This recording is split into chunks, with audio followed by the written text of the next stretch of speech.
이 시장에서 반려동물 하면 단박에 떠오르는 1등 회사 이런 곳이 잘 안 떠오르더라고요. 아직 이쪽에 소프트웨어나 IT 쪽으로 좀 혁신이 덜 이루어진 건 아닐까? 병원에서 사용되고 있는 의무 기록을 남기는 전자 차트 시스템, 그리고 고객과 연결되는 시스템, 이러한 모든 의료에 대한 정보들이 원스톱으로 자동으로 이루어지는 서비스를 꿈꾸는 거예요.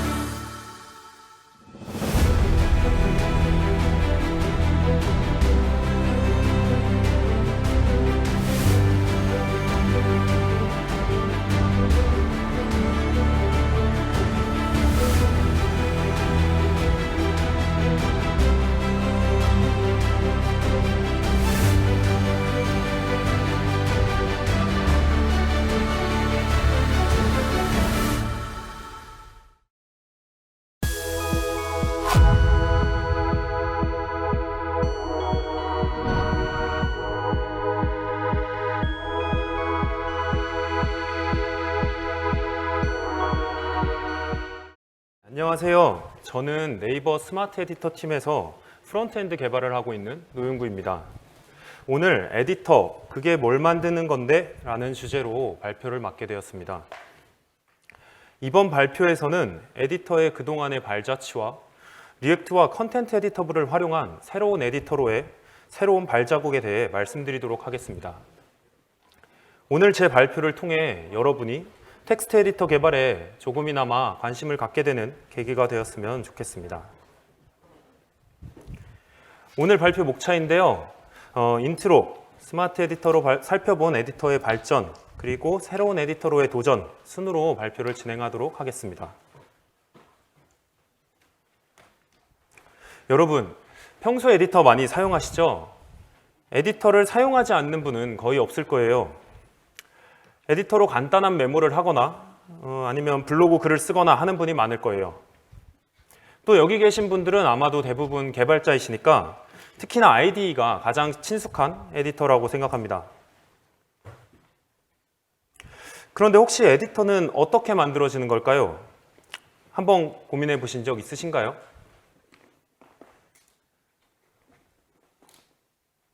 에디터를 개발한다고 하면 주변에서 가장 많이 듣는 말이 에디터, 그게 뭘 만드는 건데? 입니다.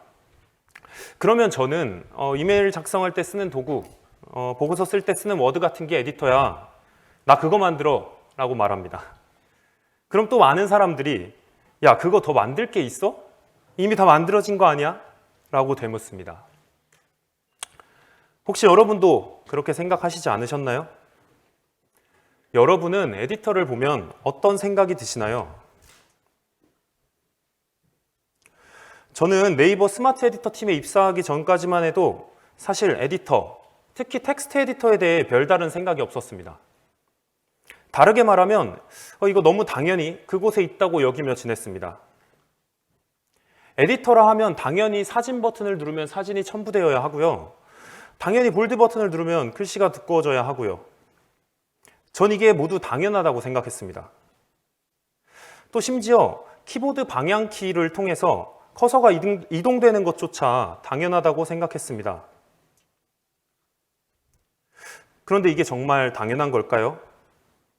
네, 당연하다면 제가 오늘 여기 나오지 않았겠죠? 한 가지 예시를 살펴보겠습니다. 키보드 방향키로 커서를 옮기는 예시인데요. 좀 잘 보이게 빨간색으로 커서를 표시해 봤습니다. 네, 잘 보이시죠? 텍스트 중간에 이미지가 있다고 했을 때 우리는 방향키를 눌러 텍스트에서 이미지 쪽으로 이동 시 이미지가 선택되는 게 또 우리에게 직관적이고 자연스럽다고 생각합니다. 그런데 이게 어떻게 가능한 걸까요? 혹시 브라우저가 이미지 요소로 커서가 이동하고 선택해야 한다고 알고 있는 걸까요? 아닙니다. 브라우저 입장에서는 사실 그저 알 수 없는 엘리먼트들의 연속으로만 느껴질 거예요. 키보드를 움직였다고 해서 이 중에서 어떤 엘리먼트로 커서를 이동해야 할지, 또 어떻게 선택 상태를 표현해야 할지 사실 브라우저는 전혀 알지 못합니다. 결국에 이는 개발자가 일일이 관여하고 또 대응해서 구현해줘야만 가능한 일입니다. 그러면 에디터가 개발자가 어떻게 구현하는지 간단하게 설명드려 볼게요. 마찬가지로 텍스트에서 아래 방향키를 눌러 이미지로 이동하는 상황이라고 가정하겠습니다. 사용자가 키보드 방향키를 누르게 되면 이벤트 발생을 에디터가 감지하고 이벤트를 분석해서 아래 방향키가 눌린 것을 확인하고 현재 커서 위치를 확인하고 해당 위치에 이동하게 될 위치를 탐색하고 해당 위치에 이미지가 있음을 확인하게 됩니다. 그리고 이미지의 선택 상태를 표현해주고 해당 이미지 위에 적절한 도구막대를 노출해줍니다. 그리고 마지막으로 해당 위치로 커서를 이동하고 저장하게 됩니다. 이렇게 굉장히 여러 단계를 거쳐서 구현해야 합니다. 심지어 간단히 표현했지만 사실 이 각각의 단계는 매우 복잡합니다. 만약에 여기서 추가로 Shift 키를 누른 상태로 방향키를 눌렀다면 어떻게 돼야 할까요? 단순 커서 이동 외에도 이렇게 고려해야 할 경우가 굉장히 많습니다. 오늘 발표에서는 이렇게 복잡한 에디터 애플리케이션이 그동안 어떻게 발전해왔고 또 최근 리액트와 컨텐트 에디터블을 접목시키고자 저희 팀에서 도전한 것에 대해 공유드리도록 하겠습니다. 그러면 우선 에디터가 어떻게 발전해 왔는지 살펴보도록 하겠습니다. 참고로 제가 스마트 에디터 팀이다 보니 보다 정확한 정보 전달을 위해 스마트 에디터를 토대로 한번 설명을 드리도록 하겠습니다. 네, 에디터 역사를 크게 세 세대로 구분해 보았는데요. 1세대, 1.5세대, 2세대 이렇게 총 3가지 세대로 구분해 보았습니다. 표를 보시다시피 각 세대들은 특징을 가지고 있고 또 다른 한계를 가지고 있습니다. 이 세대들은 1세대의 한계를 1.5세대가 극복하고 1.5세대의 한계를 2세대가 극복하고 하는 식으로 세대 발전이 이루어졌습니다. 참고로 이 내용에 약간의 오차가 있을 수 있는데요. 전체적인 흐름에 집중해 주시면 좋을 것 같습니다. 그러면 각 세대별로 자세히 살펴보도록 하겠습니다. 우선 1세대 에디터는 컨텐트 에디터블을 이용하였고 문서를 HTML 그대로 저장하는 것이 특징입니다. 네이버 메일이나 구 네이버 카페에서 사용되는 에디터가 1세대 에디터에 해당하는데요. 여기서 컨텐트 에디터블 기반, 그러니까 컨텐트 에디터블에 대해 어떤 기술인지 조금 생소하신 분도 계실 거라 생각합니다. 그래서 조금 더 자세히 설명드리도록 하겠습니다. 컨텐트 에디터블은 문자 그대로 컨텐트를 에디터블, 즉 다시 말해 콘텐츠를 편집 가능하게 해주는 HTML의 속성입니다. 이를 이용하면 사용자가 돔에 직접 글을 입력할 수 있게 됩니다. 이때 어떻게 돔이 수정될지는 브라우저가 알아서 결정하게 됩니다. 사용하는 건 간단한데요. 이렇게 div 태그에 컨텐트 에디터블 true라고 속성을 지정해 주는 것이 전부입니다. 그러면 지금 GIF를 보시는 것처럼 이렇게 직접 div 태그 안에 글을 입력할 수 있게 됩니다. 이렇게 컨텐트 에디터블 속성을 적용하고 글을 작성하게 되면 수정된 내용이 바로 아래 사진처럼 그대로 HTML이 되는 것을 보실 수 있습니다. 하지만 이런 1세대 에디터엔 한계가 있었습니다. 이 시절은 사실 굉장히 옛날인데요. 멀티 디바이스에 대한 필요가 크지 않았던 때입니다. 그래서 딱히 모델링을 하지 않았고 또 HTML을 그대로 저장하는 것만으로도 충분했습니다. 그래서 컨텐트 에디터블이 만들어준 HTML을 그대로 또 스타일도 인라인 스타일로 그대로 저장했습니다. 하지만 시간이 흘러 스마트폰이나 태블릿 같은 여러 디바이스가 등장하였고요. PC에서 작성된 HTML, 아래 보시는 데이터로는 멀티 디바이스 대응에 어려움을 느끼게 됩니다. 그래서 1세대의 한계를 해결하고자 1.5세대의 에디터가 등장하게 됩니다. 앞서 말씀드린 대로 멀티 디바이스 대응이 목표였기 때문에 문서를 모델링하였다는 것이 특징입니다. 그런데 여기서 문서 모델링을 조금 더 용이하게 지원하고자 문서 편집을 블록별 편집으로 제한하였다는 특징을 가지고 있습니다. 우선 문서 모델링이란 건 문서 데이터를 제이슨으로 저장하는 것을 말합니다. 화면에 보이는 것처럼 본문이 제이슨으로 모델링 되는 것인데요. 위에 보시면 안녕하세요, 에디터를 찾으시나요? 라고 문구가 쓰여 있는 걸 보실 수 있습니다. 보시면 안녕하세요, 그리고 에디터, 그리고 를 찾으시나요는 모두 다른 스타일을 가지고 있는 것도 아실 수 있는데요. 이게 제이슨으로 문서 모델링이 되게 되면 이렇게 세 가지 배열 요소로 나뉘어서 요소 노드마다 스타일을 별개로 가지게 됩니다. 이전에는 HTML 그대로 저장했지만 1.5세대는 이렇게 제이슨으로 변환해 저장함으로써 디바이스에 맞춰 HTML을 결정할 수 있게 되었습니다. 또한 앞서서 블록별 편집을 특징으로 가진다고 말씀드렸는데요.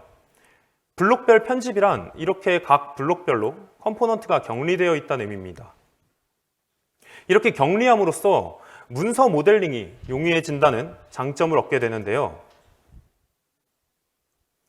그런데 이렇게 블록별 편집은 블록별 격리로 인해 다른 블록을 넘어서서는 셀렉션을 확장할 수 없다는 또 다른 한계를 만들어내게 됩니다. 1세대 멀티 디바이스 대응이 어렵다는 한계를 문서 모델링으로 극복했지만 또 그로 인해 또 다른 한계를 마주하게 된 것입니다.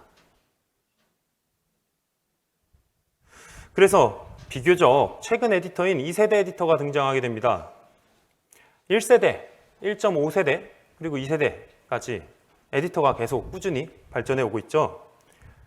2세대 에디터는 가상 커서와 인풋 버퍼를 특징으로 가지는 에디터인데요. 앞선 1.5세대의 한계였던 컴포넌트를 넘어가지 못하는 어색한 셀렉션 문제를 해결하고자 도입된 것이 가상 커서이고, 추가로 이 시절까지 브라우저마다 각양각색의 컨텐트 에디터블 셀렉션 처리 방식이 달라서 고생을 해서 이 문제를 해결하고자 또 도입된 것이 인풋 버퍼입니다. 가상 커서와 인풋 버퍼, 그럼 하나씩 자세히 살펴보겠습니다. 가상 커서라는 건 눈에 보이는 커서가 진짜가 아니라 가상이라는 의미입니다.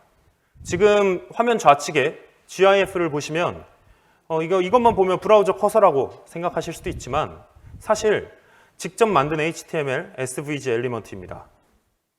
보시면 탑, 레프트 등의 스타일로 가상 커서가 뜰 위치를 잡아주고 있고요. 또 아래쪽에 CSS를 보시면 애니메이션 효과를 통해 SVG 엘리먼트가 깜빡임을 만들어내도록 하고 있음을 알 수 있습니다. 추가로 이런 블록 선택 UI도 가상 커서입니다. 이렇게 가상 커서를 도입하여 개발자가 블록 영역을 HTML 엘리먼트로서 직접 화면에 그림으로써 1.5세대의 어색한 셀렉션 문제를 해결하고자 하였습니다. 좀 여담으로 이런 가상 커서가 여러분이 자주 쓰시는 VS 코드 아이디 있으시죠? VS 코드의 커서도 제가 알기로는 가상 커서인 걸로 알고 있습니다. 그 다음 2세대의 특징으로 인풋 버퍼인데요. 인풋 버퍼는 사용자의 실제 입력을 받는 요소입니다. 사용자의 실제 입력은 인풋 버퍼로 먼저 들어가게 되고 인풋 버퍼의 입력 사항들이 다시 에디터 본문에 가상 커서의 위치에 렌더링 되게 됩니다. 에디터 영역에서는 가상 커서가 깜빡여서 마치 해당 위치에서 실제 입력이 일어나는 것 같지만 사실 실제 입력 영역은 인풋 버퍼로 화면 밖에 위치하고 있는 것입니다. 참고로 인풋 버퍼는 이렇게 생겼는데요. 조금 살펴보시면 이제 레프트 -9999 픽셀을 줘서 화면 밖으로 약간 위치해 놓은 걸 보실 수 있습니다. 이렇게 실제 입력 영역을 격리해 두는 것은 이제 우리가 제어해야 할 입력 영역을 가둘 수 있다는 이점이 있습니다. 네, 이렇게 가상 커서와 인풋 버퍼를 이용해 1.5세대의 한계를 2세대에서 극복을 했는데요. 그럼 여기서 과연 끝이었을까요? 아쉽게도 아닙니다. 역시나 한계는 존재했습니다. 그럼 과연 그 한계가 무엇이었을까요? 혹시 눈치 빠른 분은 눈치채셨을 수도 있을 것 같습니다. 이러한 방식은 브라우저 네이티브 활용이 어렵다는 한계를 가지게 됩니다. 다국어 이슈와 또 우클릭, 붙여넣기 이슈가 그것인데요. 이들에 대해서 좀 더 자세히 살펴보겠습니다. 참고로 2세대 에디터의 한계 두 가지가 새로운 에디터로 도전하게 된 계기이니 집중해서 들어주시면 좋을 것 같습니다. 우선 다국어 이슈인데요. 여러 문제를 살펴보실 수 있는데 우선 자동 완성이 글 입력 위치가 아닌 전혀 뜬금없는 왼쪽 위에 나타나는 걸 보실 수 있습니다. 이는 인풋 버퍼 위치에서 처리되기 때문에 발생하는 것인데요. 이건 인풋 버퍼 위치를 바꾸면 되는 거 아니야? 라고 생각하실 수도 있습니다. 근데 하지만 그보다 사실 더 심각한 건 다국어 인터랙션이 제대로 되지 않는다는 것입니다. 예를 들어 일본어 입력 시 탭키나 방향키 혹은 ESC 키 등을 통해서 입력 중에 인터랙션을 할 수 있어야 하는데요. GIF를 보시면 자동 완성 창이 제대로 동작하지 않고 바로 꺼지는 걸 보실 수 있습니다. 지금 입력을 했는데 탭키를 누르니까 바로 꺼져버리죠. 이는 실제 사용자 입력이 인풋 버퍼에서 처리되고 있기 때문입니다. 물론 이런 단편적인 이슈들 중 일부는 저희가 보완하긴 했습니다. 하지만 세상엔 보시는 것처럼 언어가 매우 많고 또 그 언어별로 입력기도 매우 다양합니다. 그래서 이걸 개발자가 다 대응한다는 건 현실적으로 매우 어렵습니다. 그 다음으로는 우클릭 이슈인데요. 사진을 보시면 아시겠지만 우클릭 메뉴에 페이스트가 없습니다. 이는 실제 입력 영역이 인풋 버퍼로서 존재하고 지금 우클릭한 곳이 브라우저 입장에서는 입력 영역이 아니기 때문인데요. 이걸 가능하게 하려면 우리가 직접 우클릭 대응을 해줘야 할 수밖에 없습니다. 그런데 브라우저에서는 붙여넣기 권한을 열어주지 않기 때문에 이마저도 우클릭 메뉴를 우리가 개발한다고 해도 익스텐션을 설치하도록 해야만 합니다. 지금 GIF를 보시면 붙여넣기를 눌렀는데 확장 프로그램 설치를 해달라고 뜨는 걸 보실 수 있죠. 아마 이런 경험을 다른 에디터에서도 해본 분이 계실 거라 생각합니다. 결국 이건 기본적인 인터랙션인 붙여넣기조차 익스텐션에 의존해야만 가능하다는 말인데요.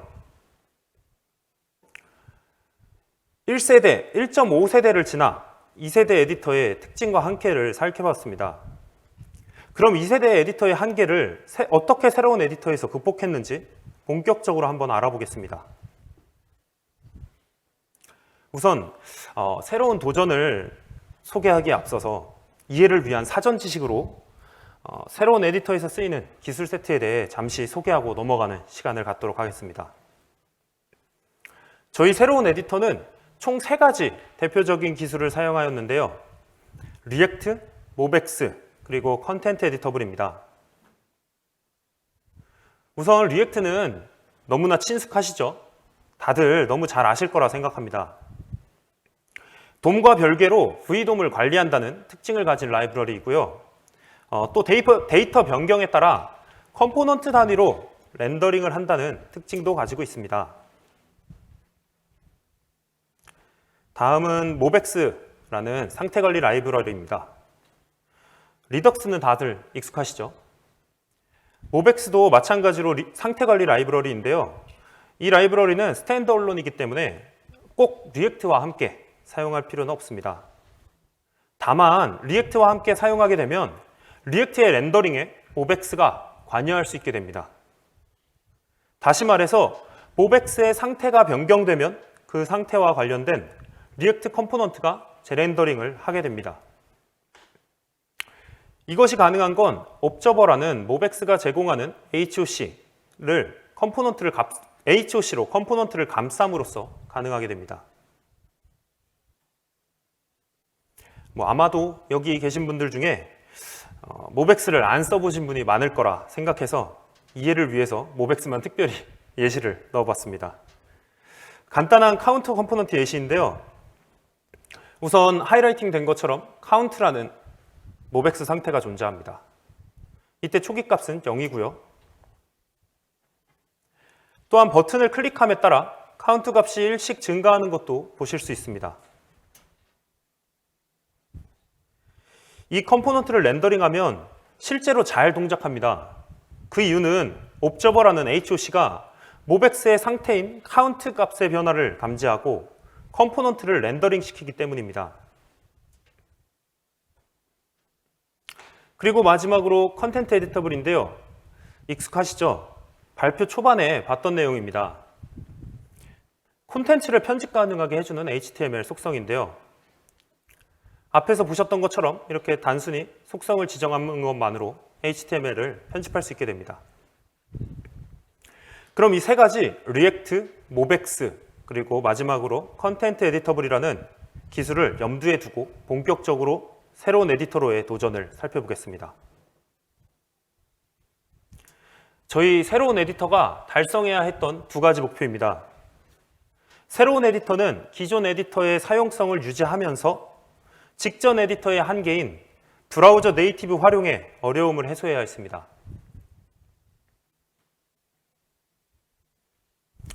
우선 첫 번째 목표인 기존 에디터의 사용성 유지라는 게 어떤 의미인지 한번 살펴보겠습니다. 방금 보셨던 것처럼 기존 에디터는 글쓰기는 당연이고 이렇게 장소 검색해서 첨부하는 다양한 기능들이 존재했습니다. 이렇게 장소 첨부도 되고요. 또 첨부된 컴포넌트의 레이아웃도 변경하는 걸 보실 수 있습니다. 헌트, 영화 내용도 첨부할 수 있고요. 또한 커서 선택조차 자연스러워야 했기 때문에 가상 커서도 이렇게 사용하고 있었습니다. 이들 중 대부분의 기능은 리액트와 모백스를 통해 만들어져 있었습니다. 두 번째 목표로는 브라우저 네이티브 활용에 어려움을 해소해야 했습니다. 이는 컨텐트 에디터블을 적용하여 해소하는 것으로 결정하게 되었는데요. 그 이유는 두 가지가 있습니다. 첫째로는 이게 브라우저에 기댈 수 있다는 점이었고, 두 번째로는 브라우저 지원 범위가 축소되었기 때문입니다. 특히 인터넷 익스플로러 지원 종류가 한몫했습니다. 과거에 앞서 말씀드렸던 것처럼 컨텐트 에디터블을 포기하게 된 이유가 각양각색의 브라우저 지원 때문이었는데 지원 범위가 줄어들게 된 것이 다시 도입하게 된 큰 이유입니다. 정리해보면 각각의 목표는 다음 기술들과 연결이 됩니다. 기존 에디터의 사용성 유지라는 건 리액트와 모백스, 그리고 가상 커서로 브라우저 네이티브 활용의 어려움 해소는 컨텐트 에디터블로 연결됩니다. 정리한다면 새로운 에디터의 목표를 달성한다는 건 기존 기술인 리액트와 모백스에 컨텐트 에디터블을 도입한다는 것으로 볼 수 있습니다. 하지만 컨텐트 에디터블을 도입한다는 게 생각보다 매우 어렵습니다. 기존 기술의 컨텐트 에디터블을 함께 사용하게 될 경우 보시는 것처럼 문제가 이렇게 발생할 수 있기 때문입니다. 이 예시는 평범하게 글을 쓰는 예시인데요. 글을 작성하고 지우고 엔터를 쳤더니 이렇게 콘솔 에러가 발생합니다. 애플리케이션도 날아가는 걸 보실 수 있고요. 이 예시는 참고로 문제 상황을 좀 간략히 하기 위해 엔터를 누를 때 리액트 렌더링이 의도적으로 발생하게 해둔 예시입니다. 이는 리액트와 컨텐트 에디터블 간에 충돌이 발생했기 때문에 벌어진 문제입니다.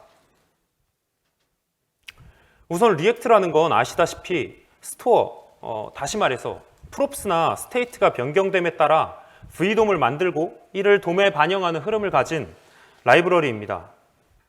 스토어의 변경에 따라 VDOM과 돔이 차례로 변경되는 흐름을 가졌다고 보실 수 있습니다. 반면 컨텐트 에디터블은 사용자가 직접 돔을 조작할 수 있게 해주는 HTML 어트리뷰트입니다. 즉 다시 말해서 사용자가 돔을 직접 조작함에 따라 스토어가 업데이트 되게 된다는 것입니다. 이는 컨텐트 에디터블을 통해 사용자가 돔을 직접 조작하게 될 경우 리액트가 관리하는 VDOM과 실제 돔 간의 싱크가 깨질 수도 있다는 이야기입니다. 싱크가 깨지게 될 경우 리액트가 렌더링할 때 없는 돔 요소를 참조하려고 시도할 것이고 이로 인해 리액트 애플리케이션이 날아가게 되는 것입니다. 그래서 저희가 생각한 아이디어는 우리가 이들의 흐름을 제어해보자 였습니다. 참고로 이 아이디어는 CK 에디터, 드래프트 등의 여러 오픈소스 에디터를 분석하고 동작 반식을 살펴보며 얻게 된 것입니다. 참고로 현재 특허 출원은 완료된 상태입니다. 우리가 흐름을 제어하자는 건 다시 말해 돔과 VDOM의 싱크가 깨질 만한 상황을 나누어 관리하자는 말입니다. 돔의 변경에 따라 스토어가 업데이트 될 상황과 반대로 스토어의 변경에 따라 돔이 변경될 상황을 나누자는 말입니다. 저희는 이걸 전자는 업스트림이라고 명명했고요. 후자는 다운스트림이라고 이름을 지었습니다. 참고로 이게 있는 용어는 아니고요. 그냥 저희가 지은 용어입니다.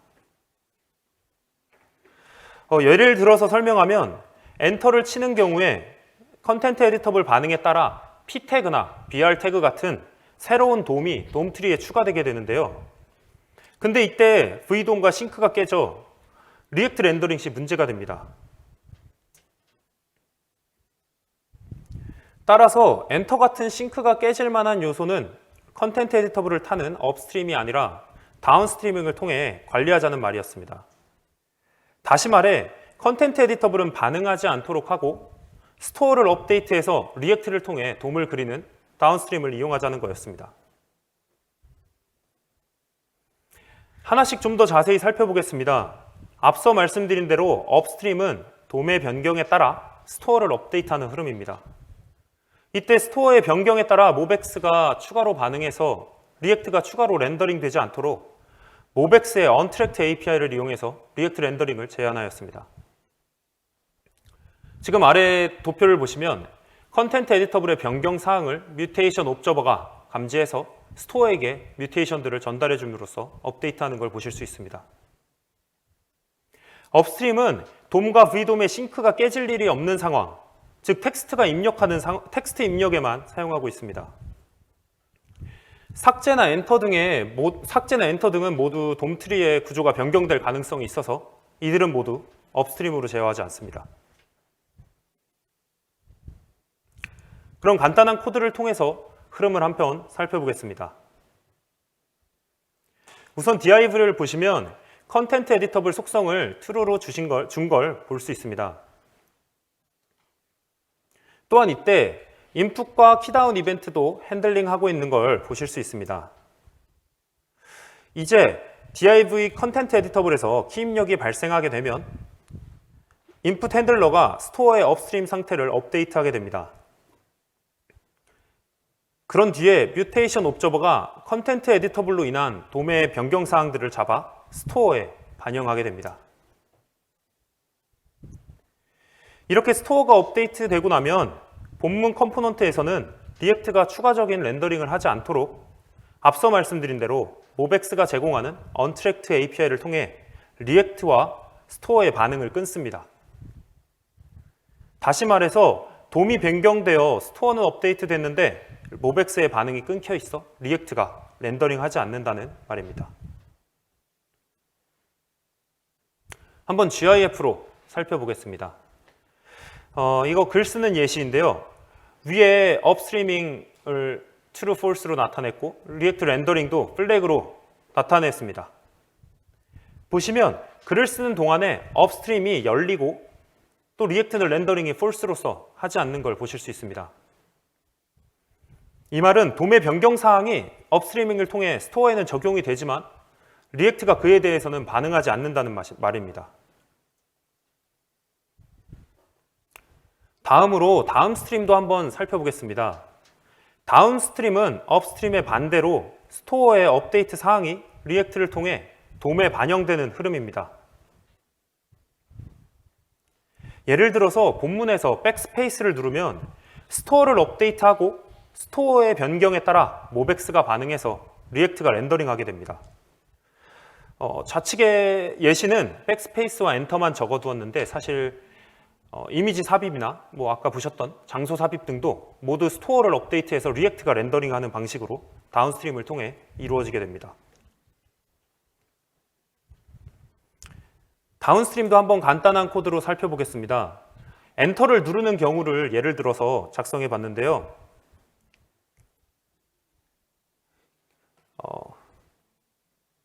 키보드를 눌러 키다운 이벤트가 발생하게 되면 엔터 키에 한해서 스토어의 라인을 쪼개고 스토어에게 또 업스트리밍의 폴스, 다시 말해 다운스트림 상태라는 것을 알리게 됩니다. 그리고 이때 프리벤트 디폴트를 통해 컨텐트 에디터블의 돔 조작을 막습니다. 다시 말해서 컨텐트 에디터블은 반응하지 않도록 막아두고 스토어만 업데이트하는 방식입니다. 이로써 변경 사항이 스토어에만 전달되게 됩니다. 이건 엔터에 대한 예시인데요. 뭐 예를 들어 백스페이스 같은 요소도 다운스트림으로 제어해야 한다면 이 핸들러에서 동일하게 처리하면 될 것입니다. 이제 스토어가 업데이트 됐으니 본문을 렌더링해야 되는데요. 업스트리밍이 아니기 때문에 언트랙트 API가 적용되지 않고 모백스가 스토어 변화를 감지해 일반적인 리액트가 렌더링을 하게 됩니다. 즉 돔의 변경 사항이 컨텐트 에디터블이 아니라 이번에는 스토어의 변경으로부터 리액트가 반응해서 렌더링을 하게 되는 것입니다. 마찬가지로 GIF를 준비해 봤는데요. 다운스트리밍에 해당하는 엔터에 대한 예시입니다. 보시는 것처럼 처음에는 업스트리밍이 열려 있었는데 엔터를 치자 업스트리밍이 닫히며 리액트 렌더링이 true로서 발생하는 것을 보실 수 있습니다. 이건 엔터를 누름에 따라 돔의 렌더링이 리액트를 통해 발생했음을 알 수 있습니다.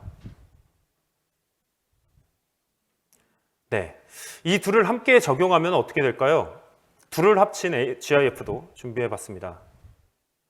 글을 쓰는 중에는 업스트리밍이 열리고 엔터나 백스페이스에는 다운스트리밍이 진행되는 것을 보실 수 있습니다. 다시 말해 한순간에는 업스트림이나 다운스트림 중 하나의 스트림만 열려 있다는 것을 확인할 수 있습니다. 이는 앞서 말씀드린 대로 흐름을 우리가 나누어 관리하고 있는 것입니다. 자, 이렇게 에디터의 새로운 도전까지 마무리가 되었습니다. 해결 과정을 정리해보면 기존 에디터에 다국어와 우클릭 붙여넣기에 대한 이슈가 있었고 저희는 브라우저 네이티브인 컨텐트 에디터블을 활용해서 해결하고자 했습니다. 하지만 그 과정에서 리액트와 컨텐트 에디터블 간의 충돌이 발생했고 이를 두 가지 흐름, 다시 말해 업스트림과 다운스트림으로 나눔으로써 해결했습니다. 그러면 실제 에디터가 어떤 모습이 되었는지 살펴보도록 하겠습니다.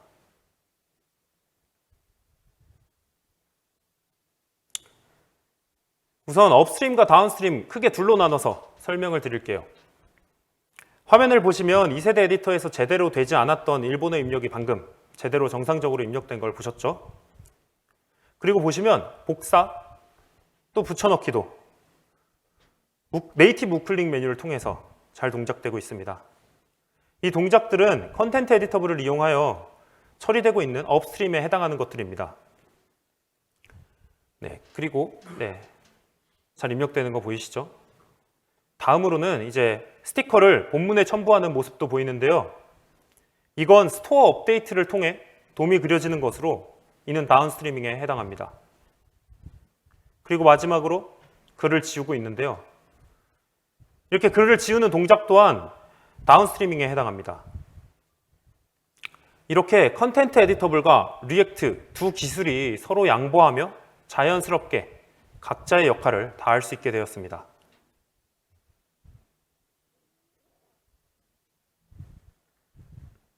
네, 이제 마무리인데요. 에디터는 오랫동안 그리고 꾸준히 발전해 왔어요. 많은 사람들이 당연하다고 여기는 커서 처리부터 또 복사, 붙여넣기, 그리고 다국어 대응까지 에디터에 있어서는 사실 작지 않은 도전이었습니다. 오늘 발표를 통해 에디터, 그게 뭘 만드는 건지 조금이나마 감을 잡으셨길 기대합니다. 생각보다 에디터 당연하진 않죠? 앞으로도 에디터는 꾸준히 발전해 나갈 테니 관심을 가지고 지켜봐 주시면 정말 감사하겠습니다. 그럼 오늘 발표 마치도록 하겠습니다. 감사합니다.